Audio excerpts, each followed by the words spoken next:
네, 엇갈린 흐름 보이고 있는 미국 증시, 미국 현지에서는 어떻게 보고 있을까요? 미국 증시 전문 유튜버 유산남님 연결해 들어보겠습니다.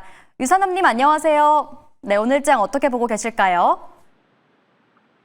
네, 오늘 같은 경우는 월러 총재가 7월 금리 인하를 보고 있다라고 이야기를 한 이후 전반적으로 채권 금리가 예상보다 많이 떨어져주면서 나스닥을 포함한 S&P 500은 전반적으로 플러스로 시작을 했으나 오늘 전반적으로 발표된 여러 기업들의 어닝 상황 속에서 혼조세로 들어가고 있다라고 간단하게 정리할 수 있을 것 같습니다. 네, 그렇다면 금요일장에서 꼭 체크해야 될 핵심적인 이슈와 뉴스도 함께 부탁드립니다.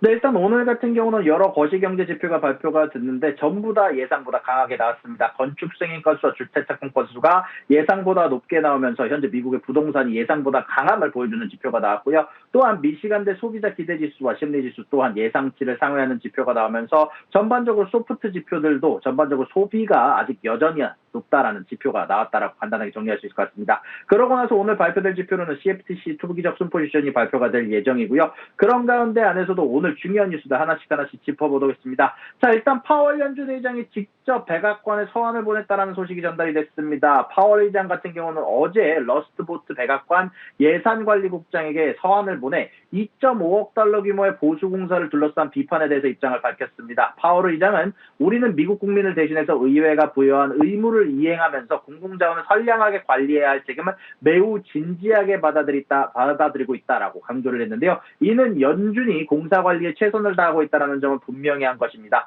이번 서함은 지난 10일 트럼프 대통령이 지속적으로 파월 연준 의장을 끌어내리기 위해서 연준의 보수공사를 과시적인 정비라고 비난하면서 비용 문제를 공식적으로 문제 삼은 것에 대한 답변으로 보이고 있는데요. 여기에 대해서 월러 총재 같은 경우는 여기에 대해서 인플레이션이 원인이며 2017년 당시 예상보다 높은 인플레이션이 발생하면서 가격이 증가한 것이지 이것은 이례적인 일이 아니다라면서 파월을 감싸는 모습을 보였습니다. 그럼에도 불구하고 월러 이사 같은 경우는 어제 기준으로 뉴욕에서 열린 한 행사 연설에서 미국의 고용시장이 벼랑 끝에 서 있다라고 얘기를 하면서 인플레이션이 목표치에 근접했고 물가 상승이 위험적인 제한적인 상황에서 고용시장이 실제로 악화될 때까지 기다렸다가 금리 인하를 하면 안 된다.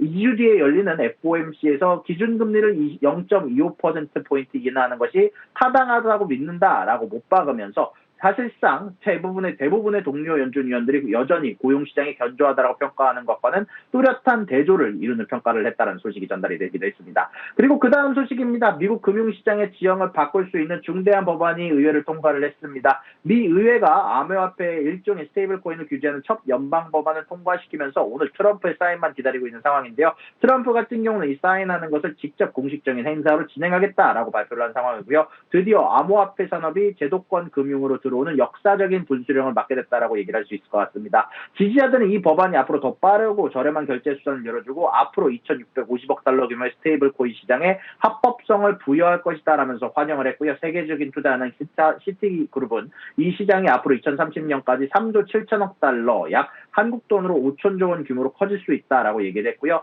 다만 민주당의 엘리자베스 워런 상원의원은 비판론자들은 소비자 보호 장치가 불충분하면 만약 스테이블 코인사 발행사가 파생할 경우 정부의 구제금융 압력으로 이어질 수 있다라고 경고의 목소리를 냈다는 소식이 전달이 되기도 했습니다.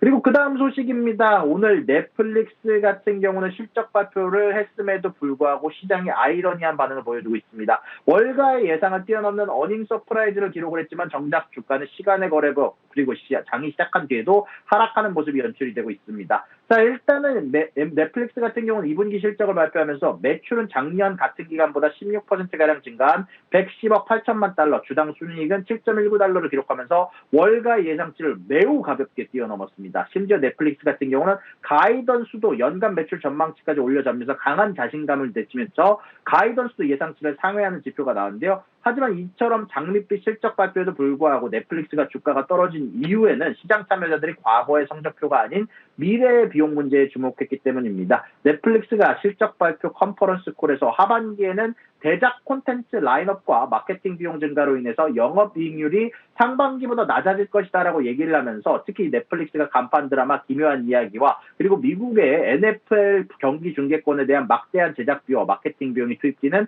콘텐츠들이 사실상 하반기에 집중되어 있어서 즉 매출이 늘어나는 만큼 비용 부담도 함께 커질 거다라는 의미라 결국 투자자들은 이 수익성 악화 가능성이라는 신호에 민감하게 반응하면서 전반적으로 주가가 하락하고 있다라고 소식을 전달할 수 있을 것 같습니다. 자, 그리고 마지막 소식입니다. 미국 석유업계의 거인 쉐브론과 엑손모빌이 벌여온 세계의 M&A 분쟁이 쉐브론의 승리로 드디어 막을 내렸습니다. 쉐브론은 앞으로 엑슨모빌과의 중재에서 승리를 했고 동종업체인 헤스코퍼레이션은 530억 달러에 인수하는 절차를 최종 완료했다라고 방금 전 발표를 했습니다. 이번 승리는 쉐브론에게 매우 중대한 의미를 갖는데요. 2023년 10월 인수 발표 이후 20개월 넘게 이어진 불확실성이 해소되면서 그동안 주가를 억눌렀던 전략적 공백 상태가 끝났기 때문입니다. 여기에 대해서 쉐브론 CEO 같은 경우는 지속적으로 얘기했던 것이 중재에게서 패소할 경우 거래를 포기하겠다고 공언해 왔었는데요. 이번 분쟁의 핵심은 바로 남미 가이아나 앞바다에 있는 거대 유전 스타브룩 블록에 대한 지분이었습니다.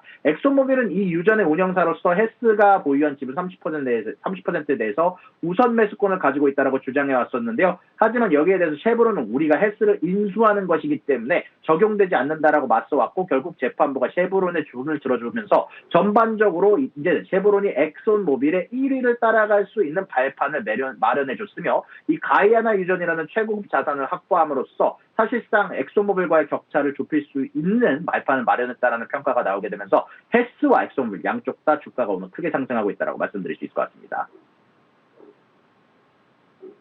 여기까지 정치 유튜버 유산남이었습니다.